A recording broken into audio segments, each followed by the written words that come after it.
Finally, we are online. Good morning, good afternoon, good evening, wherever you are in the world. Finally made it. And I thought tonight should be a little different to do this from my living room rather than sitting down somewhere else. Something had a bit of a background. I thought I'd do it like that tonight. So give me a second. I want to check and see that we're live and that everything's clear from the other end. Once I can check that out, then we know we're good to go. Online. Excellent. So I've done the check. So before I begin, now there's a few people in the room already talking.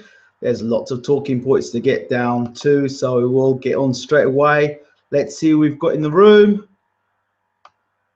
The faithful. Michael Redmond, good evening. Ingram, guys and girls, good evening, Michael. Glad you could be with us. The man who approached me early on Twitter and asked, would there be a show tonight? Damn well is a show tonight. Chris Goulding, evening, Michael. Ingram, it's been another great week, content-wise from BaylorIC. I like the world tour of interviews, the NLP chat, and the 4C boxing. Great, we'll tackle that. Chris Goulding, good evening to you as well. Another faithful. Chris says, I'll ask a question. Errol Spence, I know you like him. He has got a dollar sign about him. They were talking Thurman already, a bit too soon. Well, you know, I think that's more, you know, Thurman's the man on the rise. Not saying Errol Spence isn't, but you know, we can always talk about that a little later. I know you know who De Gea has lined up next. I wonder if BaylorIC favorite the chef might be in the hat. We can definitely talk about that. Marky B, yeah. Hi everyone. Hi Marky. Hope you're well. Michael Redmond says, I think the whole hype between Berto and Mayfield, as next up is hyping a fight between Mayfield and Berto, quite possibly. Chris Golden says, I know Ingram won't like tomorrow's card due to 90-10% ratio in favor of the home fighters, but I think Vera will be decent for fielding Vera. Michael Redmond says, you got a sweat on too, mate. Warm here. I have my fight my fan right next to me. Fan right next to me. Holla, top man. Okay, so we're in. We are ready to go. I heard the news about hello Barrick, I'm here, but Boxing Gossip talks about you a lot, so I'm here. I'm here to see you in action. Okay, thank you very much. I appreciate that, and shout out to Boxing Gossip for putting my name out there. I do appreciate that. I guess, as James DeGale would say, you're either going to like me or you're going to hate me. You know, mind you, people hate you even if there's nothing to hate you about, and some people love you even if you've got no substance. So it's 6 of one, half a dozen of the other. So let's crack on. The news, the breaking news that, well, it's not much breaking news these days on the internet, that Ringside is no longer with us. You're going to ask my thoughts. What do I think about Ringside not being around? I think it's good. I think it's bad. I think it's bad because boxing fans have something to tune into on a Thursday evening. They get the opportunity to get to see, you know, the news around the world. They get to see what's going on with domestic fighters. You know, they're people that we've come to learn and to trust. The likes of Johnny Nelson, Adam Smith, not really a favorite of him. Johnny Nelson. The only thing about Ringside for me that I've never ever been a fan of is having boxers in the studio and having them look so uncomfortable and looking like politicians when they're boxers. I've always felt that trying to sell an image that it's not. That's the only thing I had a problem with Ringside. Otherwise, a really great show for people to get to know what's going on in the week. Of course, Sky Sports showing the boxing, so they're obviously going to preview the fights that, you know, that are coming on the show. So that's great, and we had to sort of preview that. I don't know the ins and outs of it, so I can't judge. But you know, I think for a show like Ringside that's been around for a while, it's a real damn shame because boxing fans obviously invest in that show. The flip side of it, now you might be surprised what I'm going to say here. The flip side of it is now people that are online. All these people are running around with cameras and films and filming shows. There's no reason why somebody couldn't get together and get online and do a boxing show on a Thursday evening for boxing fans to get together and watch boxing. I think it's a brilliant opportunity for someone out there or a couple of people out there to start a show that would be able to meet the needs of those, even if it's, you know, they've got somebody like an American correspondent with a British sort of look to it. I think it'd be really good. I think that would be excellent.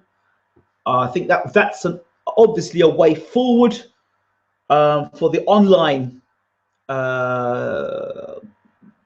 boxing journalists, if you want to say, to build their credibility. I know there are people out there that are doing lots of interviews. Let's take it a step further. Let's take those interviews, let's put them into a show, and let's make a show of it. So you've got people that are doing interviews and interviewing fighters. Good. So then the next step would be to take it from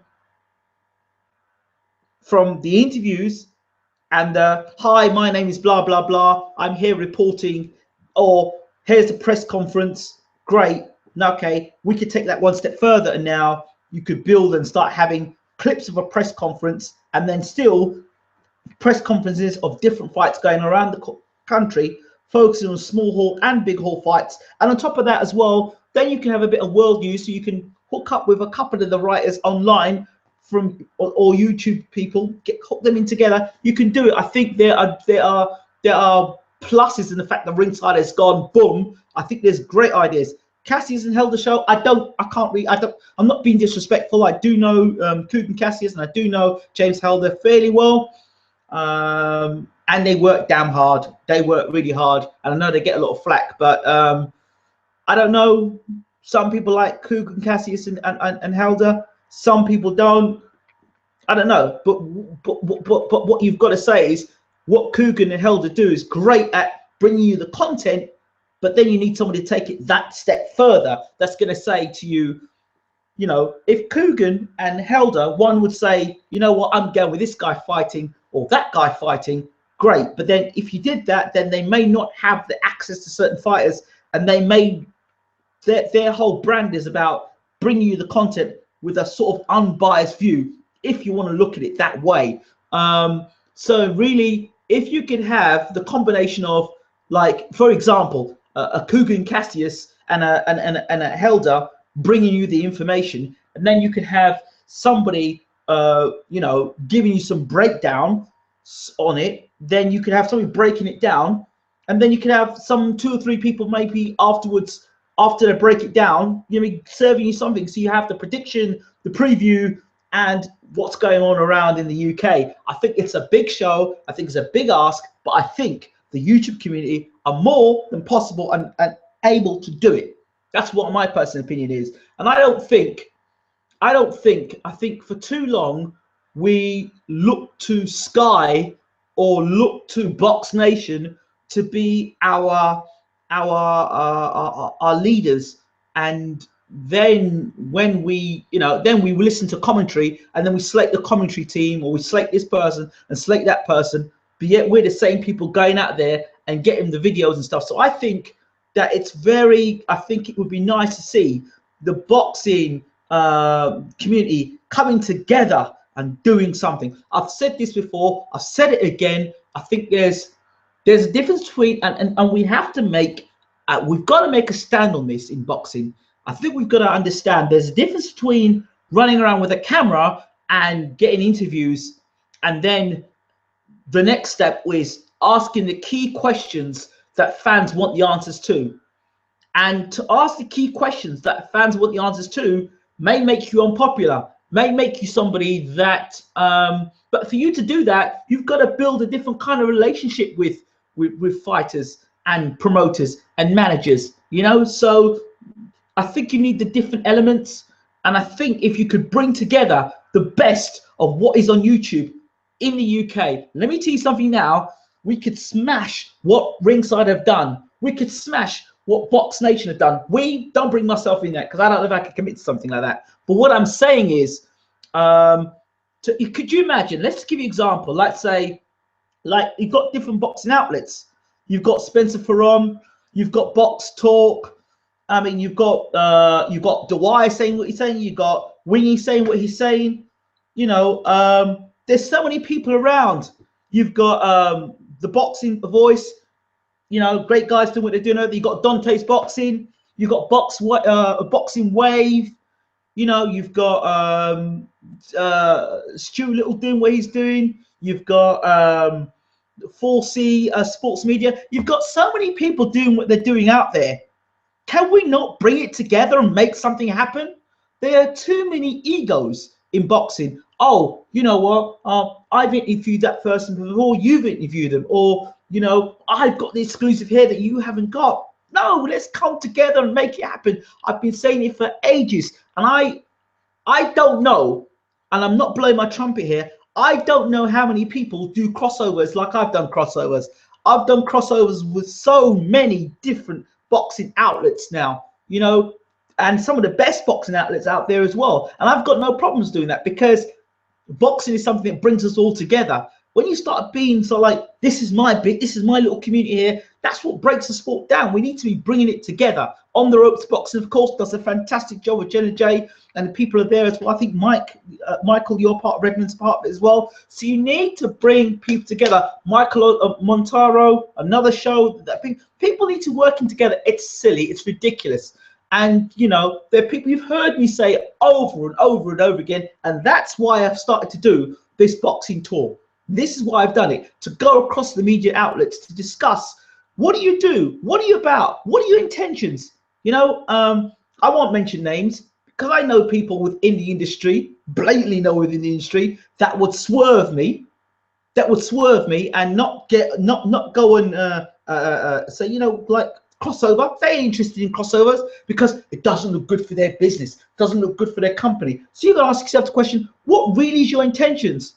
Are you really in it because you love boxing? Are you really in it because you enjoy talking to fighters? Or are you in it because you're making a few bob and you've kind of got good at it now, so you can kind of get plenty of views? Do you really? It's how you treat the fans. How do you look after the fans? How do you look after the grassroots fighters? You know, these things the boxing fans that kind of get blinded by, you know. So I think it's about coming together. So my take on Ringside, overall,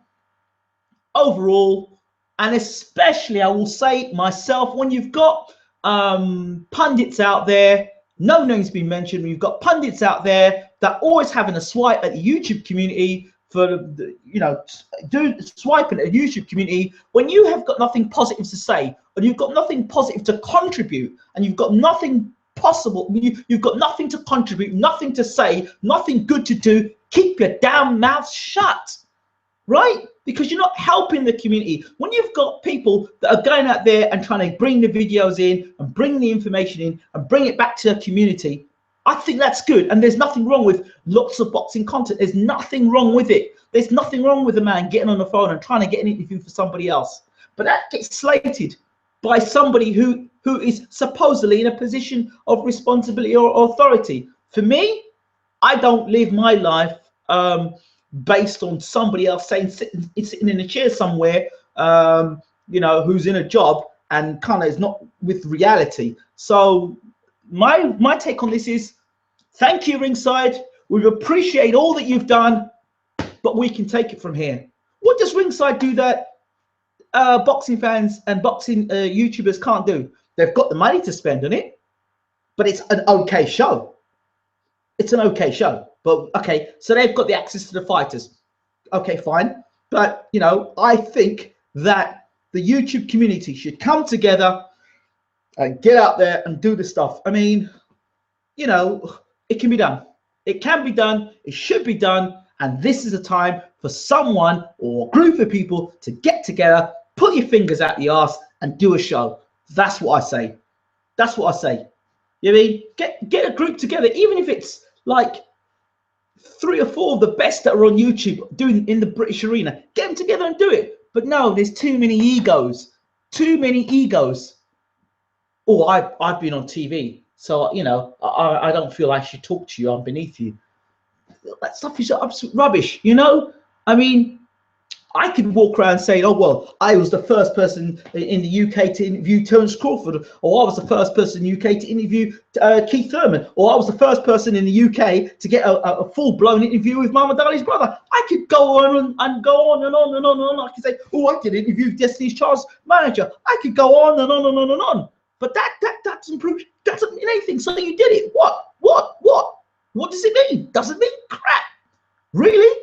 Doesn't mean anything. To me, I've put on something because I enjoy the sport, or I enjoy what I do, and I want people to know more about the sport. So for me, I'm all for it. And if it means me being a part of it, I would do it. So to close everything down, and the other thing is, if we did it this way, let me tell you something, we did it this way, a lot of the BS that's going on in boxing at the moment would not be going on. Hard questions would be asked. Question number one would be, well, okay, let me ask you a question. Why is it that a pay-per-view event such as Brooke Gavin is considered acceptable? You know, there's nobody asking a question like that. You know, when you think of pay-per-view, if you're old enough to think pay-per-view and think about the pay-per-view events that were around before, think about pay-per-view events before, Holyfield Tyson. How could Holyfield Tyson compare with Brooke Gavin? How far have we fallen? How foolish have we become to even accept it? And the thing is, the reason why they can put out pay-per-view Brooke Gavin is because they're idiots and they don't pay for it.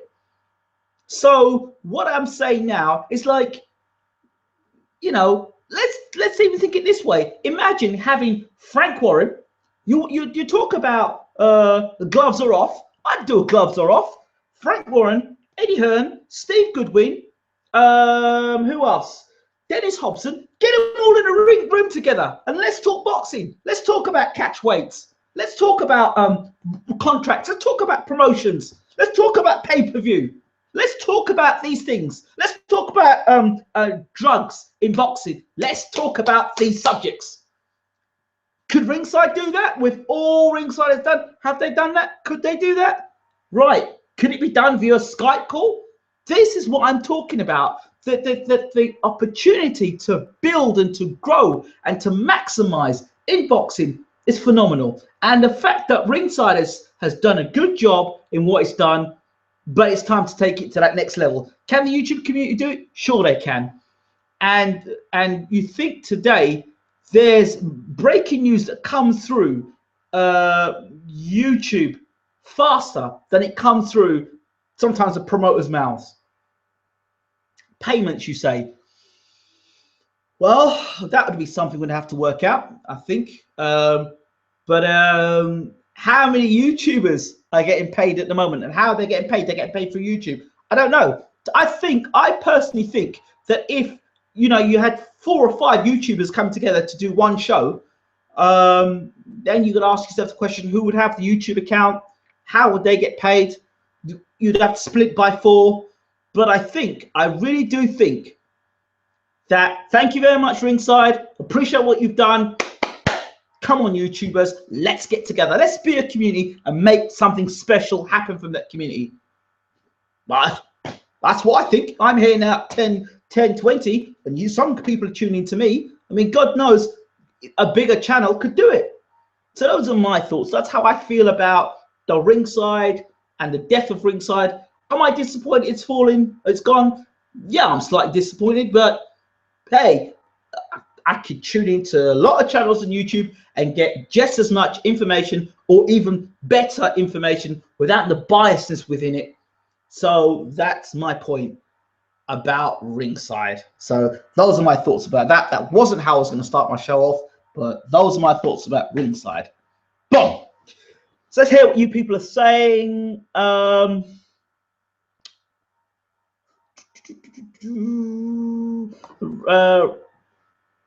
Mike Redmond says, NS TBV, the boxing voice, asks great questions, pulls no punches, agreed. Mike Redmond says, on the ropes, he says, yes, people need to work together like promoters. It's silly at times.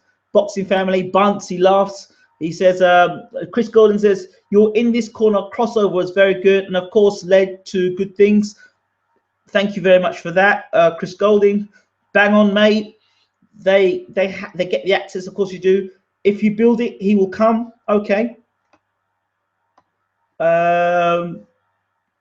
Frags EU says, just get Eddie Hearn and Frank Warren together. They would be a comedy, a brilliant comedy, whilst talking about boxing. Indeed, indeed, indeed.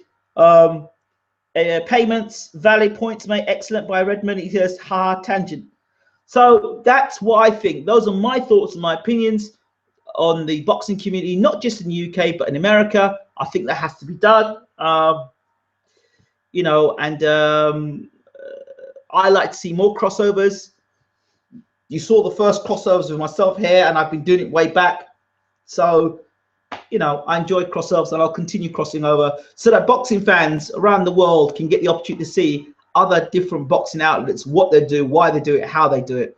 So, yeah, those are my thoughts on that. Right, so this evening, we're going to talk about boxing. It's 10:30. I thought I'd be finished by now. Clearly not. So we've got some boxing fights to talk about. Callum Smith, Christopher Rebrasse. I've done some videos on them. My prediction for the fight, I think Callum Smith could get the stoppage in the second half of the fight. I don't think Callum Smith is a big puncher. People would argue and tell me, well, you know, George Groves is a bigger puncher than Callum Smith. I would agree. My argument would be that Callum Smith probably has better stamina than George Groves, and where George Groves probably couldn't capitalize in the second half to stop Rebrasse, maybe Callum Smith could. Things about Callum Smith that I'm concerned about technically is that when he boxes, his hands are very high up here, but leaves all his body open. And as somebody who is a tall super middleweight, it's somebody that I am concerned that he's got a lot of body to hit, and so he's up here like this, very. You know, he looks like a Ferrari, but he doesn't do anything. If he doesn't do anything spectacular, Smith. I think he's a decent body puncher. Not so sure how concussive he is of punches to the head, but I also do think that if Smith stops Rebrasse, it's a good statement. It's not a great statement. It's a good statement. You know, because he's done something that George Groves couldn't do. But you've got to ask yourself the question, how good is George Groves? Got knocked out, got stopped in the first time by Carl Froch, got knocked out in his second fight by Carl Froch, was dropped by Kenny Anderson, was on the verge of being stopped by Kenny Anderson as well. How good is George Groves?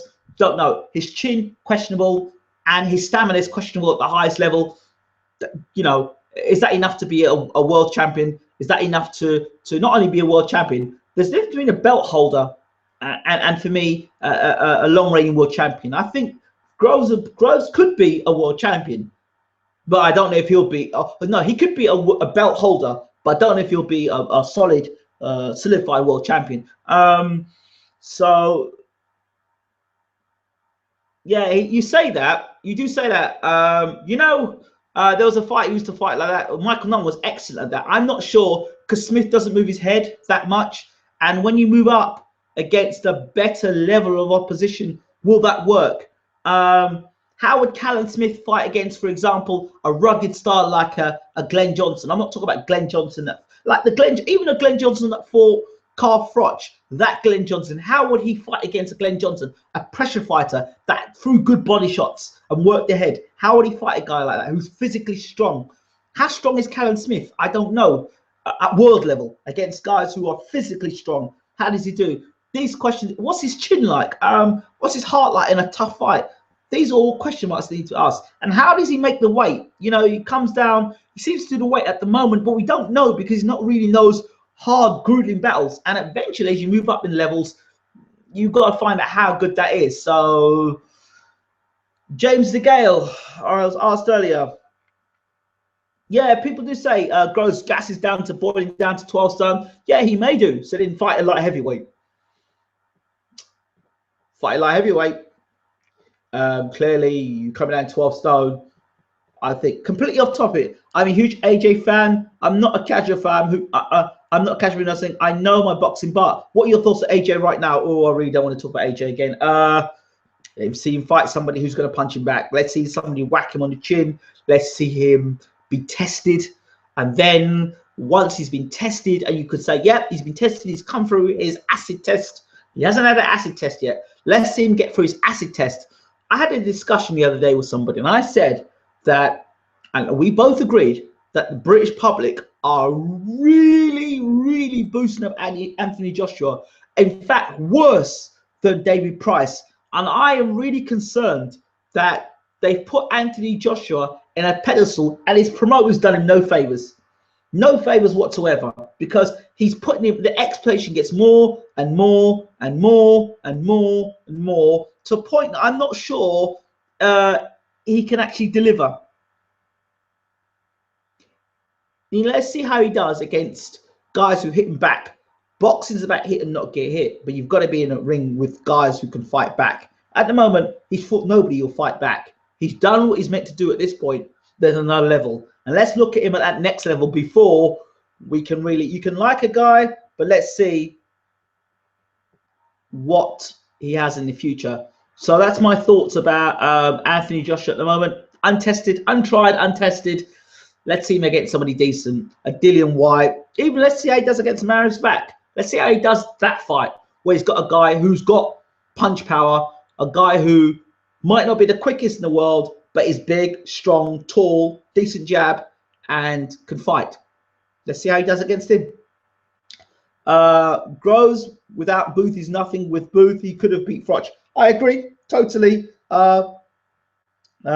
Feed K Habib, I totally agree. I think that that Groves, for me as a fighter, didn't look good against Rebrasse, and I don't think if you're breathing that heavily against Rebrasse, he tied against DeGale in their fight. If you look down the stretch, he tied against Froch, and you know the style he's got now with Paddy Fitzpatrick. No disrespect, he is now planting his feet, looking to land bigger shots. He's got his stances wider apart, and once you start doing things like that, with Booth, you had movement, so he's not going to get caught cleanly as much. He's always on the move. Now you've got a situation where he's got his hands lower down by his sides, really looking to load them, build up with punches. So of course you're there to get tagged a lot easier. And I don't think Groves has got the greatest of whiskers. So that's my concerns there. About so the reason why Booth had him moving is as a sniper, because I don't think Groves takes punishment very well. And I don't think he's got the greatest chin. And then I don't think his stamina is great. And if he's got those problems at light heavy, at super middle, he has to move up to light heavy. That's my opinion, because if he gets knocked out again at world level, it won't look good. Not ready for light heavy yet, Groves, in my opinion. He can't handle power at super middleweight, so it's risky for Groves. There's my point there. 4C Sports Media, good evening, everybody. Who doesn't know who 4C Sports Media is, check out my interview with him. That was part of one of the crossovers I have done. So check out 4C Sports Media. Rebrasse is not that hard a test for Smith, in my opinion. Rebrasse can take a punch, and that's about it. Agreed. He doesn't give you any great offensive stuff, and Groves made Rebrasse look better than he actually is, because again, Groves tires second half of the fight, which allows Rebrasse to come onto him. I don't think Smith will have that sort of a problem against Rebrasse.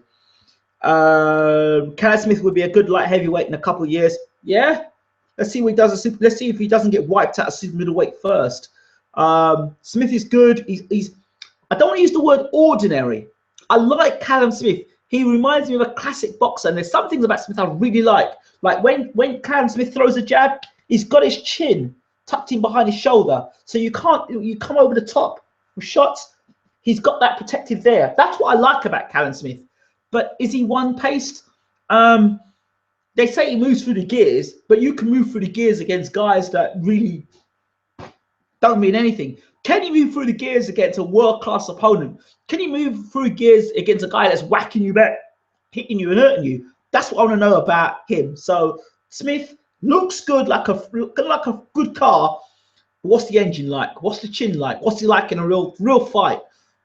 I still suspect that there's more questions about Callum Smith. And to talk about is Callum Smith at world level, whoa, hold on.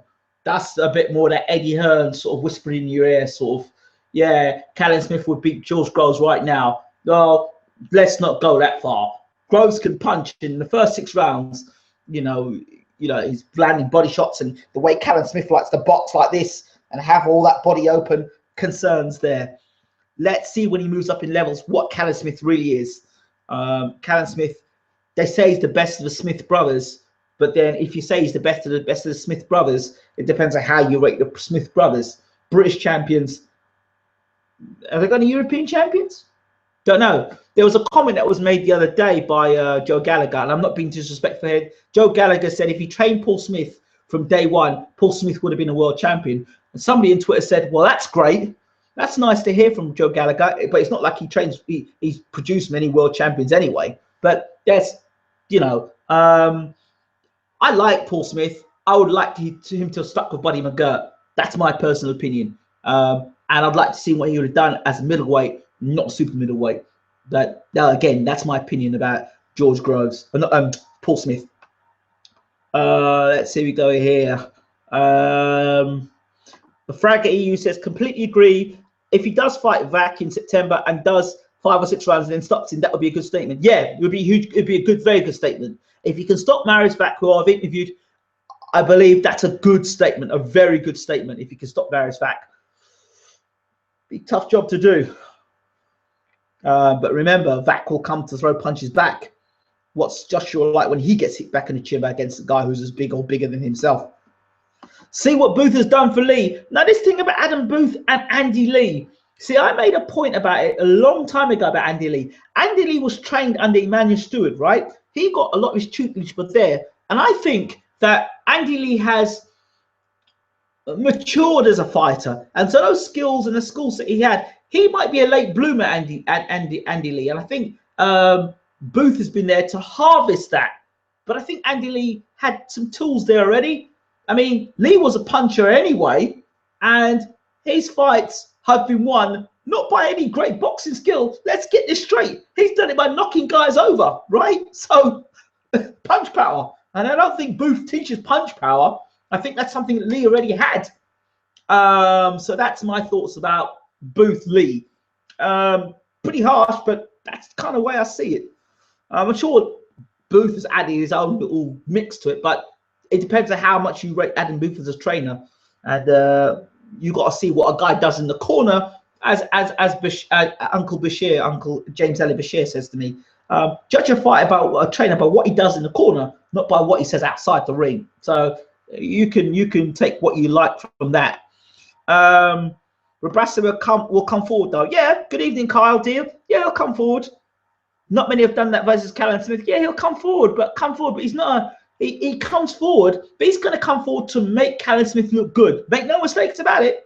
Eddie Hearn's not going to put Callum Smith in a fight fighter that's going to expose him. No way. So I think this fight's geared up to make Callum Smith look $1 million. For somebody in Sky to say, he looked world class, tonight. That's what we're probably going to get afterwards. And Callum Smith, he looked $1 million tonight. Wouldn't you love to see him in against Rocky Fielding next, Adam Smith? Wouldn't you love to see him against Rocky Fielding next? What a barn burner that's going to be. No. But anyway, that's how I can kind of see that happening. He can certainly motivate a fighter apart from Perez. Well, motivating a fighter is just a third of boxing. Well, you know, I think Booth's fighters, if you look at them, the ones he's been successful with, are guys that can punch hard, who've got good coordination and good hand speed and good movement. Look at Booth's fighters. You look at Groves, you look at Hay. Those are 2 fighters that were very good, good movers. So that's what Booth's style is about: hit and not get hit, sniper. That, you know, but then you try and add that to Mike Perez. No. And he tried to do that with another guy as well in America. When Booth went over to America to train a fighter, that guy got beaten to pulp. So you've got to ask yourself, Booth's style, is he a one-dimensional trainer? Those are the questions you've got to ask yourself. David Price didn't stick around with him very long. Nathan Cleverly didn't stick around with him very long. So Adam Booth, the jury's out on him as a world-class trainer. The best trainer we've got in this country, don't tell me Joe Gallagher, the best trainer we've got in this country still remains Brendan Ingle. That man brought in British, Commonwealth, European, world champions. That's it. Done it at every level. Brendan Ingle. So, and now they've got another world champion now in Kell Brook. So, you know, the Ingle makeup or the style has produced many world champions for the UK. So shout out to Brendan Ingle and shout out to Ingle team. They get a lot of flack for their hands down sort of flamboyant style, but they bring home the goods. They bring home the world titles. And if there's any trainer in the country that I was going to go to get advice, Brendan Ingle is the first man I'd go to. So there's my thoughts on that. Groves is a very arrogant man. His trainer now is nothing more. Is in my opinion is a nothing trainer. George will be in charge. Yep, I think George Groves, in my opinion, again, is a man with his own destiny and his own opinion and a somewhat deluded opinion. He got knocked out by Froch at Wembley. He got stopped by Froch. In the first fight, debatable. He was going to get stopped there, as you can see, because Groves tires. And in the second fight, got knocked out conclusively. You've been knocked out twice or stopped twice, yet you can turn around to the guy and tell him, you know what, I can still beat you. You've been knocked, you've beat twice. What did you learn for those two fights? Not a lot, in my opinion. Redmond says, great, excellent fundamentals, Smith. But has he got excellent fundamentals? I mean, like I said, he's got his hands up here and he's got all the body open. And I know that just being my time training in the States, they will look at that body as all, they'll say, you know what, rib ticklers, rib ticklers, rib ticklers, all around the body. You know, if George Groves were to fight Callum Smith, start digging body shots in, how many of those body shots could Smith take? As he's a tall super middleweight and really should be boxing, in my opinion, at light heavy. What is he taking him to draw down to super middleweight? You won't know that yet because he's not fighting anybody to test him. When he's in a tough fight and he starts getting whacked to the body and starts getting roughed up, then we'll know what Callum Smith really is about. So the jury's out on him. I remember Eddie Hearn calling Callum Smith the best prospect in the world when he was on Chaos Street. Kern makes these casual fans look like fools, regurgitating his crap. He does. Anybody who's got a brain cell within them can look. This is the same Eddie Hearn. You can get it out on YouTube. He said, when he had Carl Frampton, he called Carl Frampton the best super bantamweight in the world, and that Scott Quigg wasn't in his league. Carl Frampton left him with McGuigan, right? He left him, and then they got Scott Quigg in. Now he turns around and says Scott Quigg is the best super bantamweight in the world, and they'll smash Carl Frampton, and then goes on TV and does that really cringeworthy £1 million offer of a check. Any boxing fan knows, well, hold on a second, man's got to pay his trainer, he's got to pay his manager, the promotion, he's got to get a cut from it, then he's got to pay his sparring partners, the hospital bills, all the rest of it. Hey, the scan, sanctioning, body fees, all this stuff that Quigg's gonna have to pay, is gonna have to, Frampton's gonna have to take out of that. Yeah, really? 1 million? And boxing fans said, oh, Frampton's talking Quigg. Think about it. Eddie Hearn is a charismatic man. Don't get me wrong, he's very charismatic, and he's he's got nice, what they call the words, he knows how to pull in a fool. But if you sit back and listen to Eddie Hearn and watch what's going on, if you can actually believe that Gavin and Brooke was pay-per-view, then that says it all. Chris Goulding says, hype comes before a fall. He does leave himself open to ridicule, does Eddie? I've stopped listening to him. I've really stopped listening to him. Here's another thing. Here's something that I can tell you firsthand. I spoke to Abel Sanchez, the trainer of GGG, yesterday. And when I rang him, he said to me, good morning, handsome. I'm like, Abel, it's Ingram. He says, yes, handsome, how are you? So he referred to me as handsome. I said to him, what's the score with GGG and Froch? He said, listen, we were prepared to go to Wembley. So he knew we were prepared to go to Wembley to face Froch. So we got back and we were ready to fight Froch. And Froch's team, Froch was talking all this crap about fighting GGG. He's too small. He won't carry the weight up to super middleweight. He says, as soon as we decided to chase that fight up, to fight Carl Froch, why wouldn't we fight Carl Froch? To fight Carl Froch has gone or fallen off the face of the planet, and he doesn't want nothing to do with GGG, and talks are called. So there you go. Well, Eddie Hearn will tell you that Froch, Ward is ducking Froch, and GGG is ducking Froch. Let's be honest, Froch Ward has no reason to duck Froch because he's beaten Froch. Why does Froch command? Why does Froch have the right to say, even though he's already been beaten? I've never known a beaten fighter to have the say as to where a fight should be held. When you are the man that got beat. Yeah, I know. I understand that Ward is not a big crowd puller. I understand that, but it's still not for Carl Froch to dictate who should fight where. That's my thoughts. Frags EU said, honestly, we can sit here and slate Eddie Hearn as much as we like, but he's doing his job making a lot of money. Yeah, we know that, and that's true. I agree with that. Frags EU says, can't wait for the whack fight. I want to see AJ under pressure on the back foot, see the stamina and chin. Passes test, and I'd say he's best in Britain. Yeah, well, you're gonna have to wait and see. Me personally, I think it's the second coming of Frank Bruno. Personally, because ask yourself the question: is Kevin Johnson preparation for VAC? Answer: no. Lee v Saunders with the classic. I think it's a great fight. Again, I'm going with Lee in the fight. Saunders is a better boxer than Lee, but his stamina is a question mark. His punch power is a question mark at world level. And will Saunders' stamina let him down in the second half of the fight? Will it let him down? He's going to have to be in extremely good shape to beat Andy Lee. Andy Lee has a world-class punching power, not domestic class or European class. This is the biggest puncher that Saunders has met. Not saying that Saunders hasn't got a good chin, but this is Andy Lee, and I think he's one of the best pound-for-pound punchers in the division for me. So Lee is a great puncher. Marky B says, sorry, I had a few problems with my internet. All sorted now. I'm back. Good to see you back, Marky. What do you think about Errol Spence versus Keith Thurman? Yes, we're back on that. Look, Mayweather is a smart man, very smart man. He's a marketing man. He knows Spence Thurman is not going to be made anytime soon, and I'll tell you why. I think that he's using Errol Spence to get his name out there and putting it against Keith Thurman. I think Errol Spence has to fight some meaningful fights, have a testing fight against a name opponent that everybody knows, and let's see, then they can make a fight with the Thurman. But why does Thurman want to fight Spence? What does he prove by fighting Spence? Spence is an unknown quantity. He looks good. Another one looks good, but let's see him in a tough fight. We've heard the rumors of what he did to Broner in sparring. We've heard what he's done to Mayweather in sparring. But let's see the goods. We heard that Groves got knocked out in sparring by Froch. We heard that. We saw it in reality.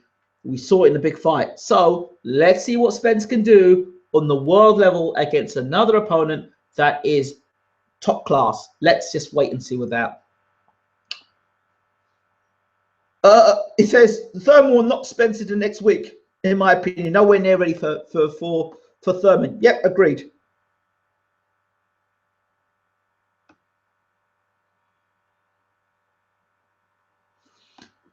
Who's my favorite boxing commentator, guys? That's what Carter D says. My favorite boxing commentator was Ian Darke, but he's no longer commentating boxing.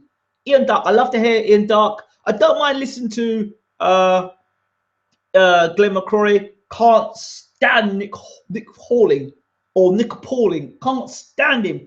This is reckless boxing. I mean, Jim Watt was good back in the day. He really was. I liked him with Reg Gutteridge. I think they complemented one another. But I think Jim Watt has become like a broken record. And like I said before, his scorecard starts at the press conferences, Jim Watt. His scorecard, he's got a scorecard, and he's already totaled up the scores before the fight's even being, before he gets to the arena. So I think Jim's lost a lot of respect from a lot of the boxing fans around the world. I like John Rawling. I've met John Rawling. I think he's very good, knowledgeable guy. I like guys like John Rawling and Ian Darke. They paint the picture. They paint the story for you before the fight. So yeah, those are two guys I like. And of course, Barry Jones, my old gym mate, of course. Yeah, not what he says. Yeah, it's the way he says it. Barry Jones, of course. I've got a shout out to Barry Jones. How you doing, Barry? I hope you're all well and good. Have to catch up with you soon. John Rawling, of course. I'm looking to get an interview with him shortly. Be fun.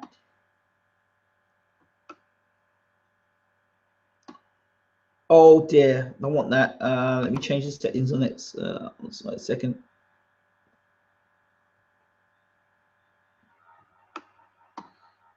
Okay. Okay, sorry about that.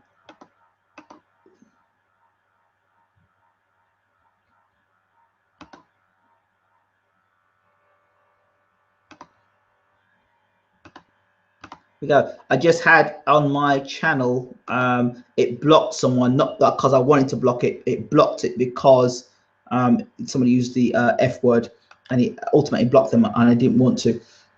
So there we go. Let's see where we are not with all these questions.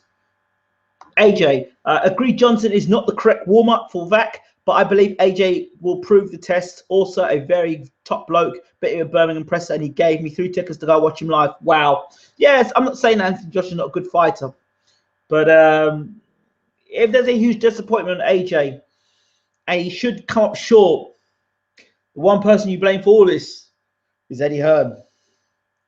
I'm sorry, but at the moment I see Frank Bruno all over again. I would suggest the boxing fans to go back and look at the career of Frank Bruno. If you don't fight testing fights and fights that make you learn on the job, if you don't do that, when you come against a guy who hits you back, you don't know what to do. That's my thoughts on that with AJ. Spence versus the Ghost would be a good test. No, I don't want to see Guerrero fight again. I think he's shot to shot to shot. Barry Johnson's top draw indeed. Right now, the best commentator is Mario Ranello. Without a doubt, yeah, he's really good. He's really good. I like him. On point and a funny dude. What gives us comedy value? Bang on the chin, reckless boxing. Yeah, I think Ranello is very good. His legs have gone. I mean, you know, Jim Watt, I like watching for entertainment value, but listen to entertainment value. But even Tony Bellew himself says he turns the volume down. Yeah, Eddie Hearn. I hope he's ready to deal with the anger the boxing fans will have if he goes wrong with Anthony Joshua. I can't say I've got any faith in Anthony Joshua just yet. Let me see him.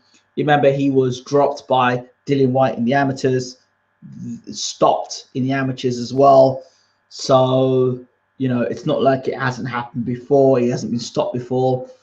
So in the professional ranks with no head guard, getting hit back on the chin, being backed up. What does AJ fight when he's backed up? What does he fight like when he's running low on stamina? Rumors of him being knocked out in sparring by Price. I ain't so sure, guys. We'll just have to wait and see with him. So, okay, the next fight, we'll talk about Rocky Fielding versus Brian Vera. In my preview video, you have to consider Rocky Fielding. He's another one of these tall, upright fighters. Like what I do like about Rocky Fielding from the fights I've seen about him, he seems like he's got a little bit more energy about him than Callum Smith. Another fighter, though, fundamentally flawed. I really hate when I have to do this, guys, but he is flawed. He looks very flawed. Callum Smith, Fielding, Rocky Fielding, when he fights, if you look at when he jabs like here, and he leaves his over here. He's got all that over to get caught with. And he started boxing. When I saw Rocky Fielding boxing, he had his hands down by his side here. Down his side here, right? And when he should have his hands here, he's got his hands down here. And he's got this whole side here open to get caught. So he throws a jab, but doesn't bring it back here. When he throws his jab, he doesn't throw his jab like Callum Smith. He throws his jab down here. So he leaves this hole open. So Rocky Fielding, technically, is an accident waiting to happen. And if you look at Rocky Fielding when he's in close, he looks very scrappy up close. He doesn't look like a fighter that actually knows how to throw short punches. So distance is good for Rocky Fielding. Smothers his work up close. Don't know if he can fight on the inside either. I don't know what he like fights up close on the chest, but he seems to be okay at this distance here. Seems to carry a good dig on him, Rocky Fielding. But my opinion of him, I'm afraid to say, very dangerous. but he's shot. And if you're gonna be talking about world honors, you've got to knock Brian Vera out, or you got to stop him. Sorry. So I'm going Rocky Fielding to win this fight. And if he can't win this fight, I'm sorry. He's going nowhere in his career. That's it. That's my opinion. Rosado knocked him out as a middleweight. Come on. And Rosado's no puncher. The Rocky Fielding, I'm hoping to God he gets himself in great shape, and you know, he stops Brian Vera. I really do.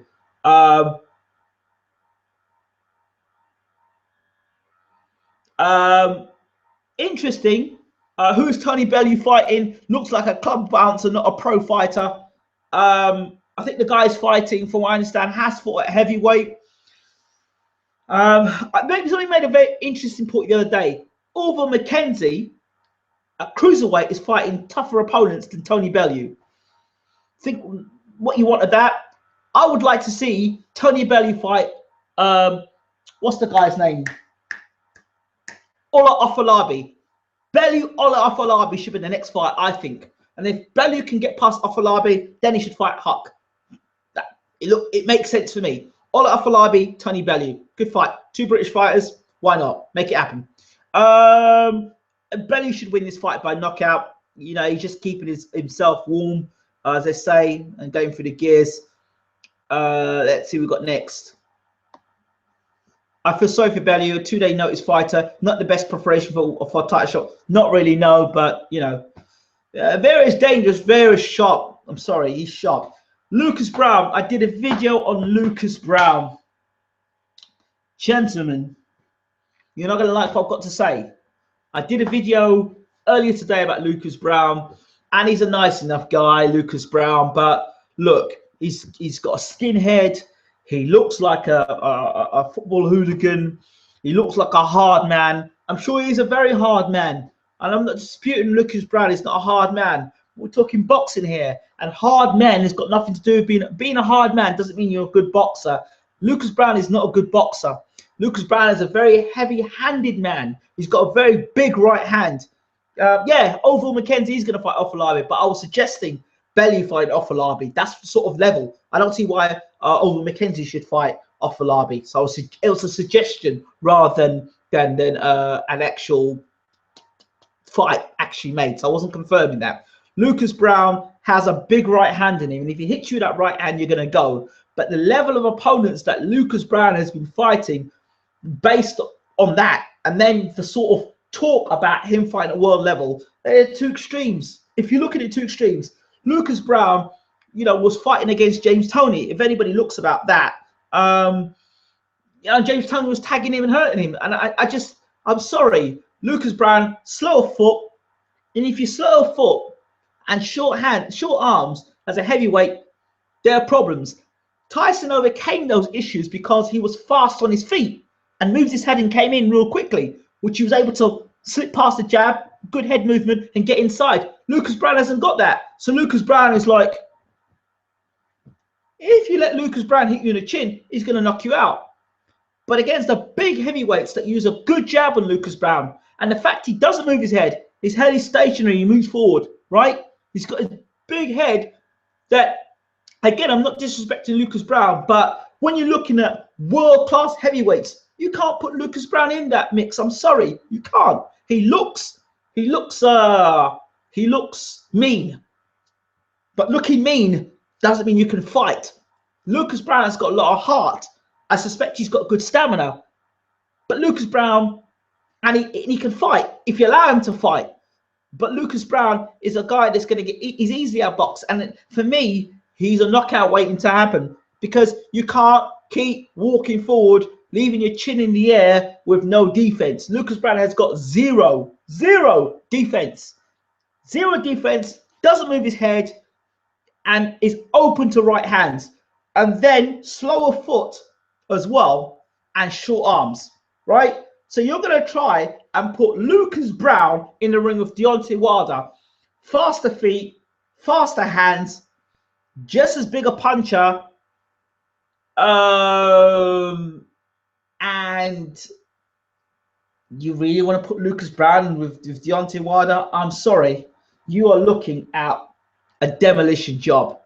What is Lucas Brown going to do? Lucas Brown has to step in to get to Wilder. So he's got to walk forward. He's not going to get to Wilder quickly. The only way, he's going to have to slip past Wilder's jab and get on the inside. Now, based on what you've seen Wilder do against guys who are slow of foot and slow of hand, Lucas Brown, if you're a manager, you keep Lucas Brown way away from Deontay Wilder. You keep him. He's just. I don't want to call Lucas Brown a pub fighter because that's just disrespectful. But if Lucas Brown was in the British heavyweight division, where would you rate him?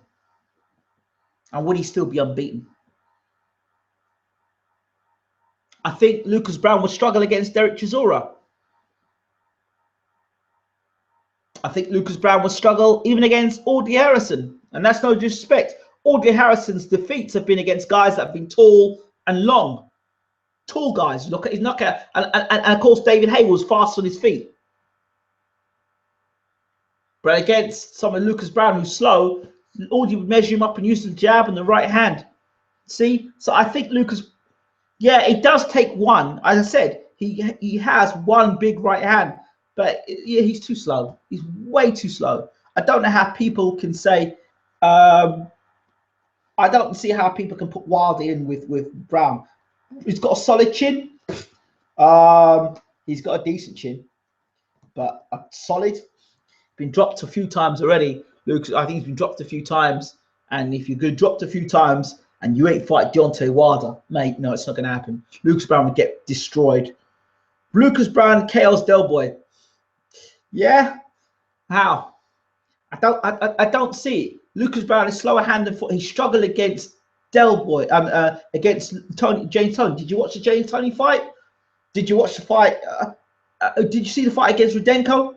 I would stick Hughie Fury in the ring today with Lucas Brown.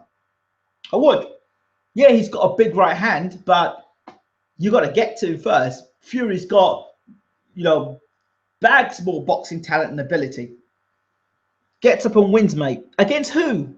Against who? Against who? I'm sorry, I cannot have this. But he's. You say Wilder's poor. Could Brown beat Bermain Stavern? I'd like to see Brown versus Areola. To be honest, that'd be a good fight. Well, okay, but those are my thoughts on Lucas Brown. Let's move on.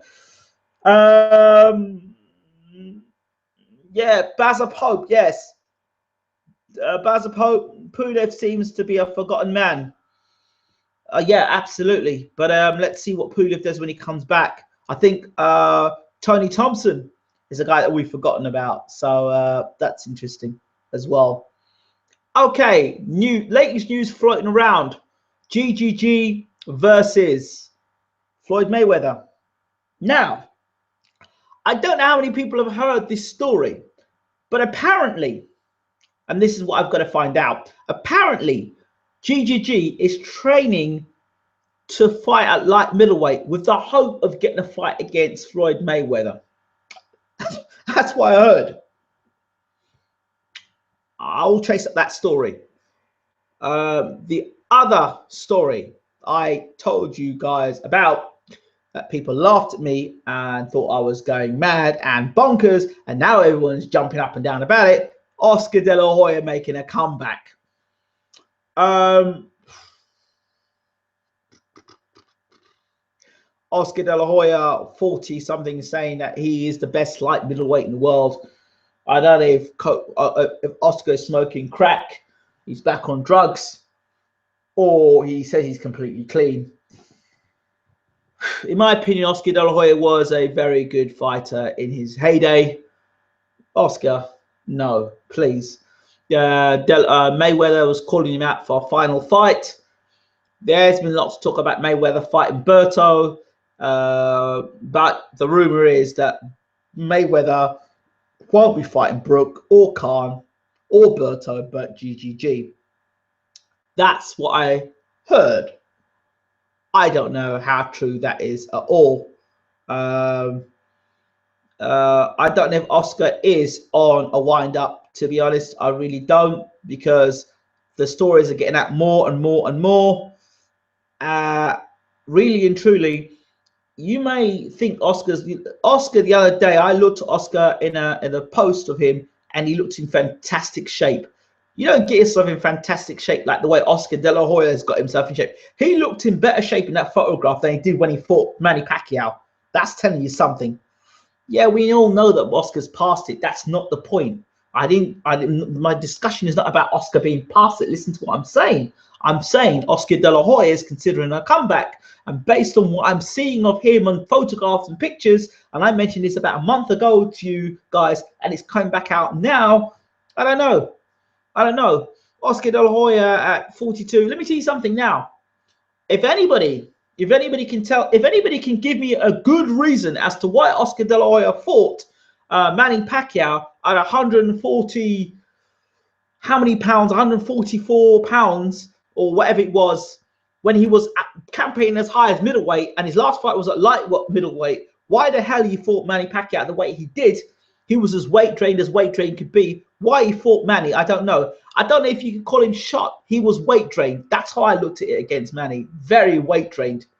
So I think the Manny Pacquiao fight of Oscar De La Hoya, I think we still had a couple of years left with Oscar De La Hoya. The Manny Pacquiao fight really did not give Oscar De La Hoya. He thought he could still fight a welterweight, but he was even lower than where he fought as a welterweight. So I'm not of the belief that Oscar De La Hoya was shot then, but I am of the belief he's shot now, just because age just caught up with Father Time, and Father Time nobody can beat. Hughie's quality, not sure about demolish, mate. Yes, beat. Well, I think Hughie Fury would. Boxing skills, I just think Hughie Fury has met guys like Lucas Brown throughout, I'm sure, his career as a world junior champion. And Lucas Brown, to be honest, when you look at his skill set, is it anything great? I believe Hughie could do a number on Brown simply because of the skill factor there. Chris Golden says Oscar was shot against Manny, a great career. I hope he doesn't come back and get embarrassed. To prove to Floyd he can beat Manny to get a Floyd rematch. Yeah, well, okay, fine. There was another point I wanted to make. I've talked about GGG. I talked about Froch, GGG. I talked about Mayweather, GGG. Porter, Broner 2. Who the hell wants to watch that fight? I think the first fight was terrible. Nobody wants to see the second fight. Unless Floyd Mayweather's in Cloud Cuckoo Land or was on a huge wind-up, nobody wants to see that fight. If I were Porter, I would stay well away from that fight. And if I were Broner, like I said before, retire from the sport, take some time out from the sport, go to Africa, go find yourself, mate. You know, you need to find yourself, find out who you are, not who you are acting as Floyd Mayweather. Yeah, it's disgusting. I don't think the fight should be made. I think actually boxing fans should boycott that fight. Absolutely boycott to show it's not on. No, unacceptable. Who wants to see the fight? I don't want to see the fight. So nobody wants. I don't think anybody in the right mind wants to see the fight. I don't really see what Broner can do much different in what 4 or 5 months time. I don't see what different he can do. Porter Brook 2 interested in the UK? No, I don't want to see that. Brook versus Rios is the fight that people are talking about at the moment. I would rather see Bundu versus Brook, because I think Bundu gives you body punching, which I think is very good. I think he's got a great chin. He's got a good work rate. I think it's an excellent fight for Brook. He made Keith Thurman run on the back for almost 12 rounds. So it tells you how strong Bundu is in there. I don't think it's a boring fight, Bundu. Brook, I think if you look at Carson Jones and what Carson Jones was doing against Brook, I think you got to give yourself Bundu a good chance in this fight because he can get on the inside. I think it's a damn good fight. I think it's an exciting fight. Bundu will bring the fight to Brook. Brook will counter punch, and I think it's a damn good fight. I think it's a better fight than Rios. Personally, I think forget Rios. I think Rios is a walking punching bag, and that's it. Sorry.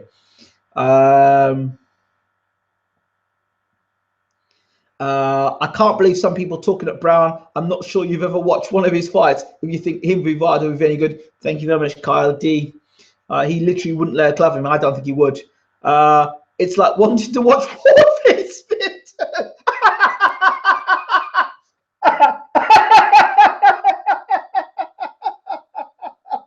Oh, that's funny. That's funny. Do you know what? I don't know how much. I don't think I heard much of Joe Gallagher in the corner. I want to hear Joe Gallagher in the corner when his fighters are not in 90-10 fights. I want to hear Joe Gallagher in a fight where his fighters are not expected to win. That's what I want to hear. That's where you find how good a trainer is. And you know, in the fights that Gallagher's fights getting smashed, I've never actually heard him in the corner say anything. I haven't, but maybe that's my bias. But I want to see Gallagher in the corner against hear his tactics against a fighter in a 50-50 fight. You know the fight I'm looking forward to seeing?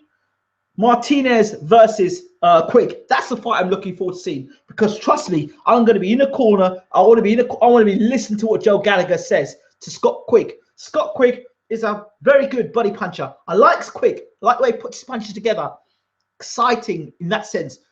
Boring as hell personality. I mean, he's like monotone, boring, zero personality. But I think it's a great fight between him and Martinez. The question mark is, what is Scott Quigg's chin like at world level? Because he got dropped at domestic level. Maybe he was off balance, or maybe he was having a great night, or maybe he was, I don't know, people get dropped, it happens. But Martinez, we're going to find it for sure if Scott Quigg has got a great chin or not. And we'll find if Scott Quigg actually is a world-class puncher. Martinez can crack, and you need to have a good chin against Martinez. And Scott Quigg doesn't move his head like most Joe Gallagher fighters don't move his head. So we're going to see how good Scott Quigg is against Martinez. For me, I think Martinez goes into the fight as the favorite, but we will see what Scott Quigg can do. Brook versus Garcia. Garcia. Rios versus Bundu. Bundu cleans up Rios, man. Rios can't box. It's Jojo Dan, Tomato Can, and Frankie Gavin the worst two open defenses for world champion in history? I think so. Brown is limited. Well, it seems to me, Michael, that you're definitely a Lucas Brown fan, but the jury's out on Lucas Brown. He's a nice guy, but limited boxing skill, and that's why I look at it. I think Deontay Wilder should get rid of Lucas Brown in quite stunning fashion. If you look at what Deontay Wilder does to guys the size of Lucas Brown. Look at someone. I think Jason Gavin is around that size. And I think Jason Gavin's faster on his feet and faster on his hands, faster with his hands, and got more boxing experience than. I'm not saying Jason Gavin's a better fighter than Lucas Brown. I'm just saying to you, I'm giving you statistic size for how he does. Oh, Danny Garcia versus Kell Brook. I'm going with Kell Brook on that one. I think Garcia for me is one of these fighters that I don't know if he's past the sell-by depth, but I keep saying it, that the fight against Lucas Matisse took a lot out of Danny Garcia. He has not been the same fighter since that fight. I don't care when anybody tells me he lost against Herrera blatantly. He lost, and that was political. He lost against Herrera blatantly. He lost against Peterson. So that's 2 losses in his career. Sorry, moves up to welterweight now. Danny Garcia's got a big left hook, but that's it. I'm sorry. I don't rate Danny Garcia. I really don't. And I think his days are numbered. Danny Garcia has beat Khan. If Brook beats Kim, that will stir things up.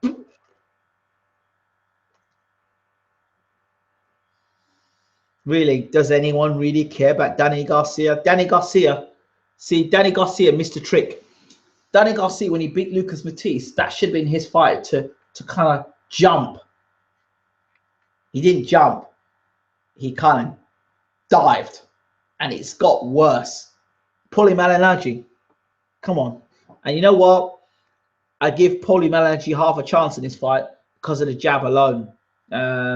You know, Malignaggi's got jab and movement, and if Batista, if Garcia can't land that left hook, I mean, I can see Garcia outworking Malignaggi, but hey, that left jab of Malignaggi might be interesting. Have you seen pics of Tyson and how fat he has got? Why does he blow up so much?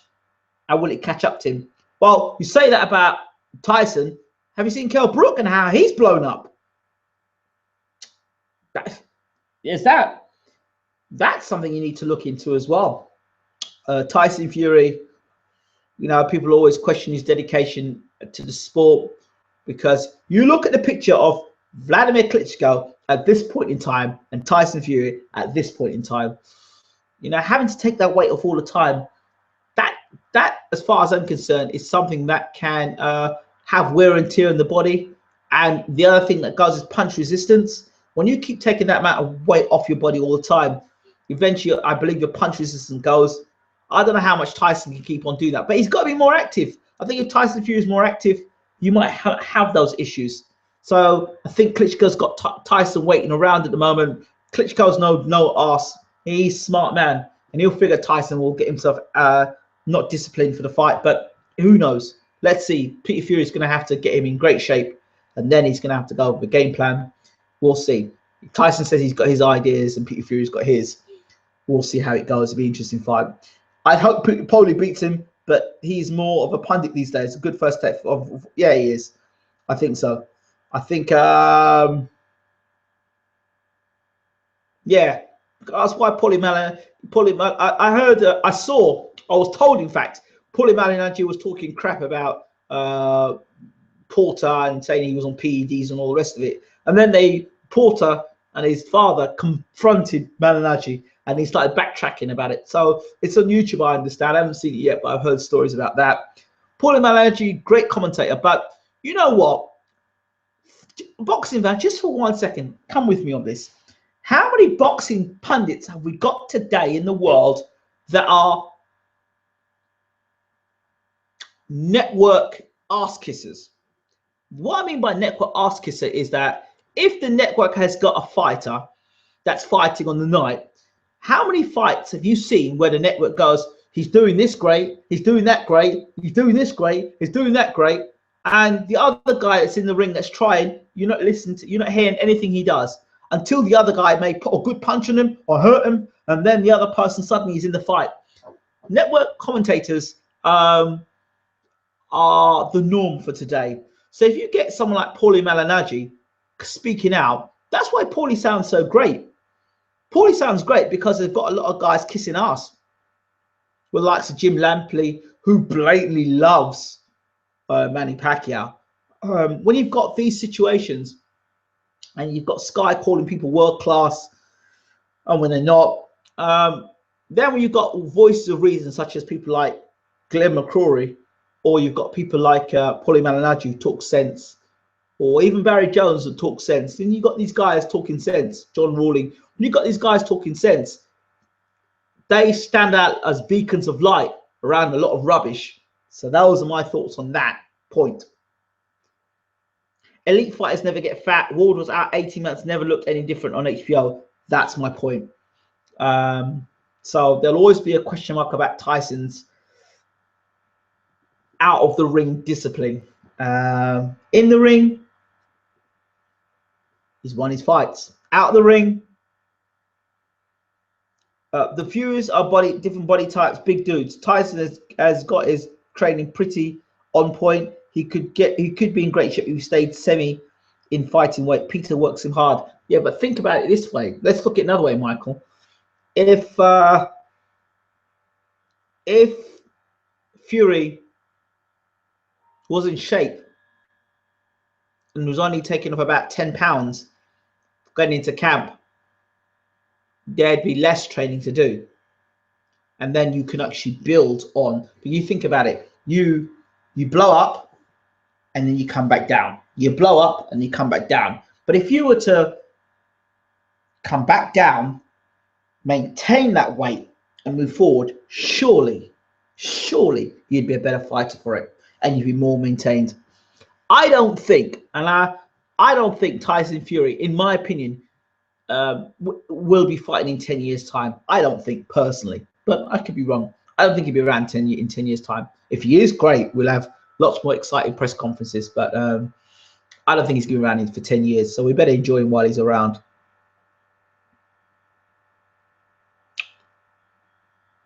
Yeah, it took a lot out of Smith. It did. At Hatton, it did. Yeah, it did.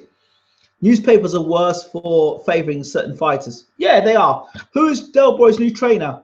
I don't know. I don't know. I know the last time he was with Don Charles, I knew he had a new training team, but I don't think if Del Boy has a new training team, it makes a shot of difference. I don't, because I just don't. I think, you know, you've got to be willing to want to make changes and adjustments, and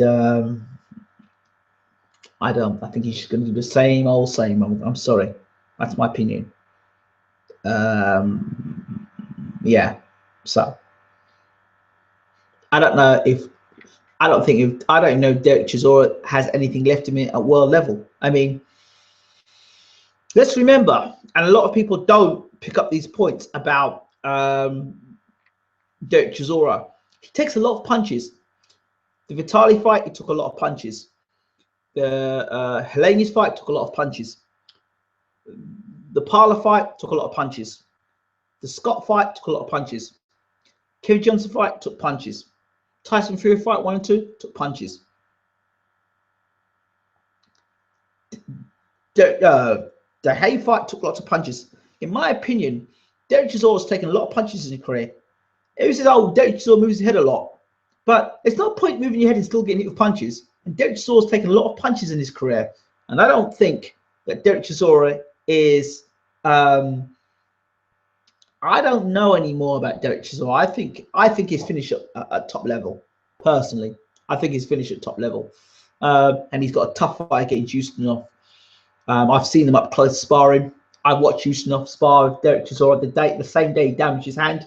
And if you look at the photographs that are out there of myself with Derek and myself with Ustinov and Vac, that was the same day that Derek damaged his right hand on the top of Ustinov's head. It was brutal sparring. I can't believe they were sparring that rough and that intense on the eve or as close to a week before a fight with Fury. And Ustinov is a bully. There are guys, I guess if you box, you'll understand what I'm saying. There are guys that you spar with that will take liberties, and Ustinov is one of those guys that will take liberties. So you've got to hurt Ustinov early in sparring to let him know, you know what, you're not going to come and take the piss out of me. And basically, Ustinov is that type of guy. Ustinov is the type of guy who will hit you hard when you expect him just a soft spar. And Ustinov was going at Derek. And Derek, there were moments where Derek was sitting on the ropes, absorbing punches from Ustinov, and then Derek would fly off the ropes and charge at Ustinov. And this was the first fight. This is for the rematch against Fury before he damaged the hand. So you think about those punches, that's something that you need to consider. I don't like when boxers change trainers. Don did good for him and always comes across well. I think he'll be a gatekeeper. I hope he doesn't end up like Danny Williams, quite possibly. In my opinion, I find Derek Chisora ignorant as a student of the game, a student of the game, of his own game. I think he's ignorant because I don't think he's developed his style to a point where, you know, he hasn't kicked on. And I think Don Charles, knowing I can be privileged and call and say I know Don Charles is like an uncle to me. And Don Charles, he is what is missing with a lot of boxers today. He is like a mentor. He's the kind of guy that will, probably sleep in the same bed as you, get up in the morning for you. When you taking a shit in the toilet, he'll be outside the toilet waiting for you. When you want to go run, Don Charles will go running with you. Don Charles is a mentor. He's a real old-fashioned boxing trainer, like, you know, the old Rocky trainers. That's what Don Charles is. And I think Derek Chisora had a damn good trainer with him and a mentor with him. But I just think, you know, Derek, in my personal opinion, you know, when you get too complacent or too comfortable, in a relationship, you become ungrateful. And I think that, in my opinion, he may say that Don Charles, when it came to world level, Derek didn't perform, but Derek's got his own self to blame for that. I don't think he blamed Don Charles for that. Derek Chisora just did what he wanted to do. He just switched off. You know, you can't blame, if Don Charles has got you in shape, it's the same Don Charles that got you in shape to beat Hellenius. It's the same Don Charles that got you in shape to fight and got you prepared to fight Vitaly Klitschko and make you go 12 rounds. Same Don Charles. The same Don Charles was that had you in the fight against David Haye, and then you decide to throw that stupid punch. You know, the same Don Charles that got you to European level and one of them in the top 10 heavyweights in the world. So I think it's the same Don Charles now that's telling you couldn't get to world level. As far as I'm concerned, Derek Chisora, you know, it's a good fight. It is a good fighter. Always gave his all, but I think if you're going to say one-dimensional, it's pretty much right, and shot is probably pretty much right as well. So yeah, right. Are there any more thoughts? I will be chasing up to find out what the hell is going on with this whole GGG, Carl Froch, Mayweather merry-go-round. And I can't say no more, but I will say this much, that regardless of what Eddie Hearn will tell you about world title eliminators, there will be a world title eliminator coming up soon, which will be James DeGale's mandatory after he fights the voluntary. That's as much as I can tell you at the moment. That's all I can tell you. So it's going to be announced soon. Sometime next month, there will be a world title eliminator. And the winner of that fight will be James DeGale's mandatory.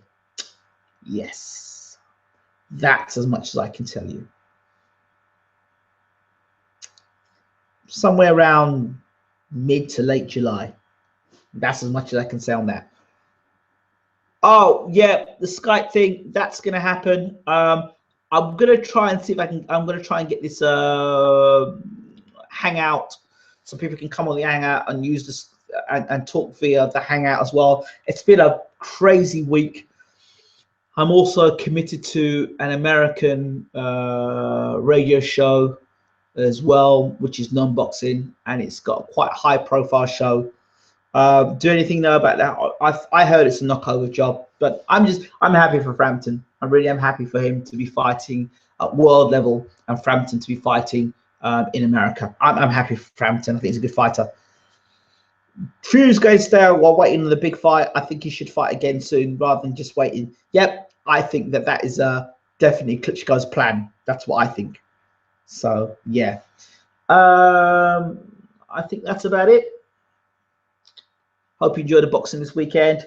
I'm gonna have to cut now because I've got to do. I'm part of an American show, radio show that's gonna start in about half an hour, and it's a great show. Really excited. It's got some really big names on it on that side of the pond. So. Right, I think that's about it. If nobody else has got anything to say, I will get back to you about the Skype thing. Probably next week I'm going to work on it. But I think that's about all I've got to say. Please, please spread the word. You know, tell the world about BaylorIC TV and the channel and the tour of going across social media. I do have a pet peeve that one of the things I do find highly annoying about social media is you on TBV, Ingram? TBV, the Boxing Voice? No, but I will be trying to contact the Boxing Voice. No, that radio show is not out yet. It's pretty much under wraps at the moment, the radio show. But when it comes out, you'll know about it.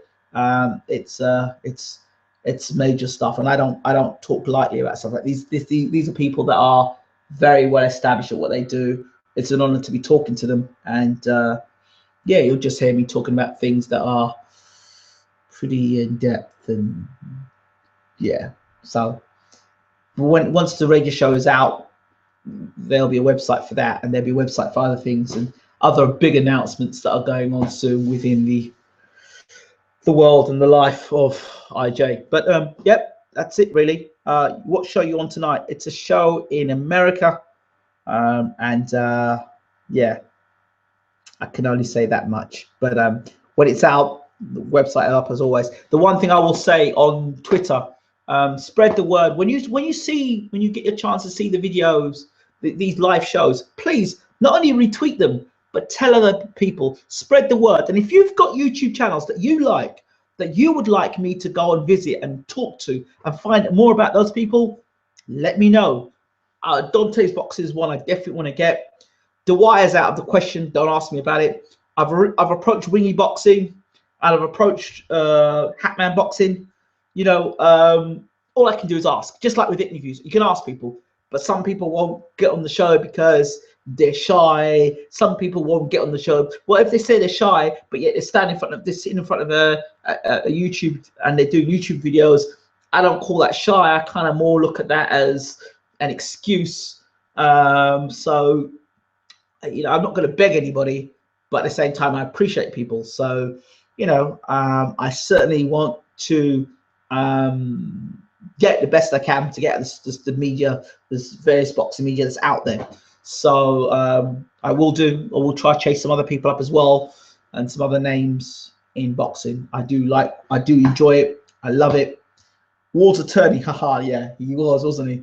And 4C Sports Media had a big conversation with me about Richard Dwyer, who actually was also the lawyer for Andre Ward, and the main reason why Andre Ward lost so many cases against Goosen. So I understand. I don't know much about the case, but you're gonna put 2 and 2 together. Dwyer was his lawyer, and Ward was his client, and Ward was tied up with Goosen for ages, and you know, was badly advised according to what was said on boxing scene. I don't know, so I'm not saying, but you know, from the outside of things, I'd love to know what was really going on. I doubt I'd ever get to find out from Dwyer unless he said it himself. And I love Dwyer for his boxing knowledge. There are other guys across the states I definitely want to talk to, and their channels, you know, that are you know, Wingy and Hatman. If they want to do it, they know where I am. No disrespect to any of those channels. They do great work. I'm a long-time fan of Hatman, long-time fan of Wingy, but it just seems that people in America are far more willing to get to doing the business. Got a few more interesting names next week. People who really shake and move the boxing world we'll be talking to next week. So I say as much as that. You can only try. There are people across, and people ask me to do certain interviews. You know, when you ask me to do an interview, I would always ask the boxing fans to say, you know what, you want Ingram to do the interview. Ingram's willing to do the interview. Ask these boxers why they're not willing to do the interview and why they would duck out of doing the interview. Some people don't want to do the interview because they don't value what I do. They think, well, it's only boxing, it's only BaylorIC Boxing TV. But hey, I'm not too worried about that. Yeah, so people go down roads and do their own thing. So, you know, I can only do as much as I can do. So you wanted Tyson Fury, I delivered Tyson Fury. You wanted Hughie Fury, I delivered Hughie Fury. You wanted Tony Bellew, I delivered Tony Bellew. And yeah, Michael, I will message you on Skype as well. So, all right, guys, I've got to go. My next show starts in about 15 to 20 minutes, and I've got to go and read the bio of the people I've got to talk to tonight. Keep your gloves up and keep watching. This has been Ingram Jones. I have got a hold of John Rawling. I'm waiting for Mr. Rawling to get back in contact with me. So I don't know what is with that. And again, you know, it'd be nice to hear what Mr. Rawling's got to say. The guy I really want to talk to, the 2 guys I really want to talk to is Colin Hart, who I've got a great relationship with, and the other guy I'd love to get another interview is Jim Rosenthal. Again, another guy I've got a great relationship with. Those 2 guys, I'm really wanted to really get interviews with them because I love both of those guys. I spent almost an hour talking with Colin Hart. We just sat in the corner and just talked boxing. I traveled to the Caribbean for 2 years, came back, still knew me by first name. And Jim Rosenthal, the other one, I remember me and Jim and his wife were walking. We got on the train together, and we walked across to the press conference, and he was there. Another guy I got a lot of time for. So yeah, I gotta go. You guys, see you soon. Enjoy the boxing weekend, and don't forget, if you're not subscribed, subscribe to the channel. And also, don't forget, I will be uploading videos with my views on Lucas Brown, GGG versus Mayweather, Callum Smith versus Rebrasse, and Rocky Fielding versus Brian Vera. So all the stuff will be there. It'll be up there. Thank you. We'll fight the good fight, and I'm looking forward to eventually doing an interview with Mr. 4C Sports Media. I'm looking forward to doing a crossover with him very soon. Thank you guys. Appreciate it. All the best. Take care. And don't forget to subscribe to 4C Sports Media if you haven't already. It's got some great interviews going. I'm out of here. See you later.